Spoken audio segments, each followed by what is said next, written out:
Hello நண்பர்களே, வணக்கம். நான் உங்கள் பிரியா. நம்ம இன்றைக்கி பார்க்க போகிற பதிவு என்ன அப்படின்னு பார்த்தீங்கன்னா, நம்ம பிரம்ம முகூர்த்த வேலையில் எழும்பி நம்ம சொல்லக்கூடிய இந்த ஒரு 2 வரிகளை தொடர்ந்து 21 நாட்கள் 21 முறை எழுதிட்டு வந்தீங்க அப்படின்னா கண்டிப்பாக உங்கள் வாழ்க்கையில் நிறைய மாற்றங்கள் நிகழ்வதை நீங்கள் பார்க்க முடியும்.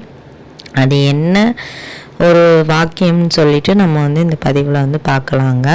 அதுக்கு முன்னாடி நீங்கள் இன்னும் நம்ம சேனலை சப்ஸ்கிரைப் பண்ணாமல் பார்த்துருந்தீங்க அப்படின்னா மறக்காமல் சப்ஸ்கிரைப் பண்ணி சப்போர்ட் பண்ணுங்கள். நம்ம சேனல் க்ரோத் ஆகிறதுக்கு உங்களோட சப்போர்ட் ரொம்பவும் ஹெல்ப் பண்ணும். இப்போ வாங்க நம்ம பதிவுக்குள்ளே போகலாம்.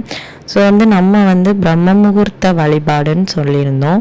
இது நம்ம தெய்வத்துக்கிட்ட கேட்க போகிறது கிடையாது, இந்த பிரபஞ்சத்துக்கிட்ட நம்ம கேட்க போகிறோம். இந்த பிரம்ம முகூர்த்த வேலையில் இந்த பிரபஞ்சமே அமைதியாக இருக்கும். உங்கள் எல்லாருக்குமே தெரியும், பிரம்ம முகூர்த்த வேலை கரெக்டாக எத்தனை மணிக்கு தொடங்குது அப்படின்னு பார்த்தீங்கன்னா, பொதுவாக 4:30 மணிலேருந்து 5:30 மணி வரக்கூடிய அந்த டைமை தான் பிரம்ம முகூர்த்த வேலைன்னு சொல்லுவாங்க. ஒரு சில பேர் 3 மணிலேருந்து 4 மணி வரன்னு சொல்லுவாங்க. எக்ஸாக்டாக பார்த்தீங்கன்னா 4:30லேருந்து 5:30க்குள்ளே வரக்கூடிய அந்த நேரம் தான் பிரம்ம முகூர்த்த நேரமாக இருக்கும்.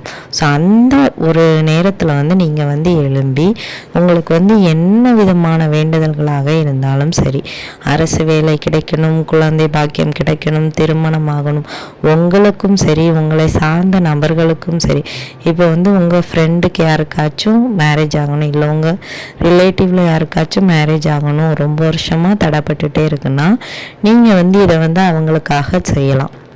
உங்களுக்கும் செய்யலாம், உங்களை சார்ந்தவர்களுக்கும் நீங்கள் இதை செய்யலாம். ஆனால் தொடர்ந்து இடைவிடாது 21 நாட்கள் செய்யணும். அப்படி இல்லை 21 நாட்கள் என்னால் செய்ய முடியலை அப்படின்னா குறைஞ்சபட்சம் 9 நாளாவது நீங்கள் இதை செஞ்சுருக்கணும். இல்லை 27 நாட்கள் கூட செய்யலாம். ஆனால் 21 நாட்களும் 9 நாட்களும் நம்மளுக்கு பலனை தரும். அதனால் நீங்கள் மறக்காமல் 21 நாட்கள் இதை செய்யுங்க. இதை செய்கிறதுக்கு நீங்கள் ஃபஸ்ட்டு பிரம்ம முகூர்த்த வழிபாட்டில் நம்ம என்னென்னலாம் செய்யலாம்னு சொல்லிட்டு பார்த்துடலாம். பிரம்ம முகூர்த்த வழிபாட்டில் நீங்கள் என்னெல்லாம் செய்யலாம் அப்படின்னு பார்த்தீங்கன்னா, உங்களுக்கு யாருக்காவது பெரியவங்களுக்கு நன்றி சொல்ல வேண்டியது இருக்குன்னா அவங்களுக்கு நீங்கள் நன்றிகள் சொல்லலாம். அதே மாதிரி தெய்வத்துக்கிட்ட உங்களுக்கு நன்றி சொல்லணும்னு இருக்குன்னா அது கூட நீங்கள் செய்யலாம். அப்புறம் ஏதாவது பாசிட்டிவான விஷயங்களை நீங்கள் நினச்சி பார்க்கலாம். அதுக்கப்புறமா உங்களுக்கு நாளைக்கு நம்ம இன்னைக்கு நம்ம விடிஞ்சிருச்சு, நம்ம என்ன செய்ய போகிறோம் இந்த நாட்கள்லன்னு சொல்லிட்டு பாசிட்டிவான ஒரு எண்ணங்களோடு நீங்கள் திட்டங்களை தொடங்கலாம். ஆனால் நம்ம இந்த பிரம்ம முகூர்த்த வேலையில் என்னதெல்லாம் செய்யக்கூடாது அப்படின்னு பார்த்தீங்கன்னா, நம்ம நம்மளுக்கு நடந்த பிரச்சனைகள், அப்புறம் உங்கள் லைஃப்பில் ஏதாச்சும் பிரச்சனை இருக்குது அப்படின்னா அதை தொடர்ந்து நினச்சி ஐயோ இன்றைக்கி என்ன நடக்க போகுது, அது அப்படி ஆயிருமோ, இது இப்படி ஆயிருமோ, அவன் நம்மளுக்கு காசு தர வேண்டியது இருக்கே, அவன் நம்மளுக்கு காசு தருவானா, இப்படி ஃபுல்லாகவே நெகட்டிவ் தாட்ஸாகவே நினைக்கிறத நம்ம ஃபஸ்ட்டு குறைக்கணும். அதே மாதிரி அடுத்தவங்களை திட்டுறது, எந்நேரமும் ஒரே விஷயத்தை யோசித்து மன அழுத்தம் படுறது, அப்புறம் ரொம்ப ஸ்ட்ரெஸ் ஆகிறது, இந்த மாதிரி இருக்கிறதெல்லாம் நம்ம இந்த பிரம்ம முகூர்த்த வேலையில் கண்டிப்பாக செய்யக்கூடாது. நம்ம இன்றைக்கி ஒரு 2 வாக்கியங்கள் எழுதணும் அப்படின்னு சொல்லியிருந்தோம். ஸோ இந்த வாக்கியம் எழுதுறதுக்கு நீங்கள் குளிச்சிருக்கணும், இல்லை ப்ரஷ் பண்ணியிருக்கணும், அந்த மாதிரி எந்த அவசியமும் கிடையாது. ஏன்னா இது நீங்கள் சாமிக்கிட்ட இருந்து செய்ய போகிறதில்ல. ஒரு சில பேர் காலையிலே எழும்பி குளிக்கிற வழக்கம் இருக்கிறவங்களுக்கு நீங்கள் காலையிலே எழும்பி குளிச்சுட்டு தெய்வத்துக்கிட்ட ஒரு தீபத்தை ஏற்றிட்டு இருந்து நீங்கள் இதை செய்யலாம்.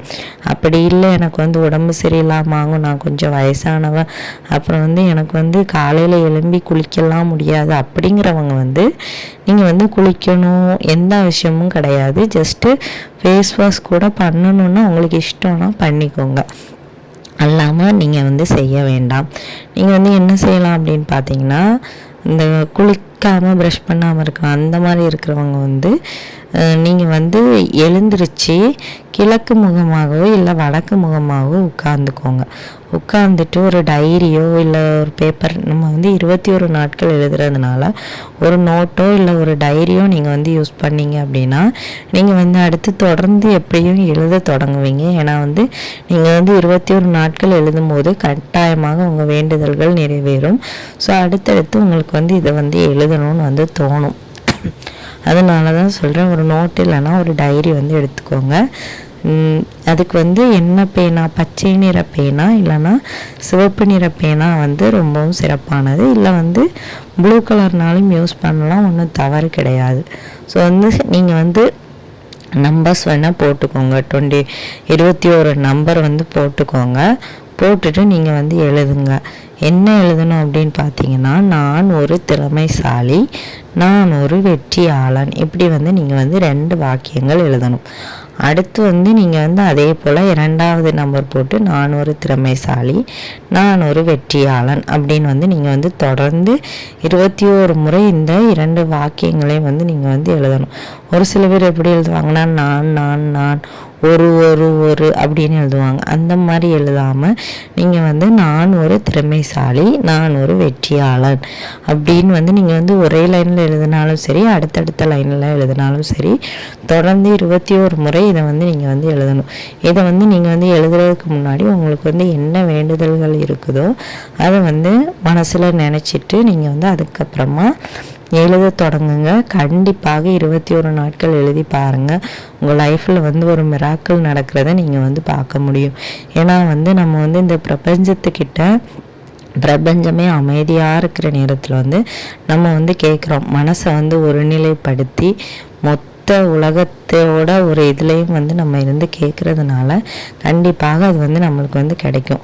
இது வந்து ஒவ்வொரு நாட்டிலையும் வந்து சூரிய உதய டைம் வந்து ஒவ்வொரு மாதிரி இருக்கும். ஸோ உங்களோட சூரிய உதய டைமை நீங்கள் வந்து வச்சு பிரம்ம முகூர்த்த வேலையை வந்து கணக்கு பண்ணிட்டு நீங்கள் வந்து அதுக்கப்புறமா எழுத தொடங்கலாம். தொடர்ந்து கட்டாயமாக 21 நாட்கள் எழுதுங்க. ஒரு சில பேருக்கு வந்து இந்த மாதவிடாய் பிரச்சனைகள்லாம் இருக்கும்.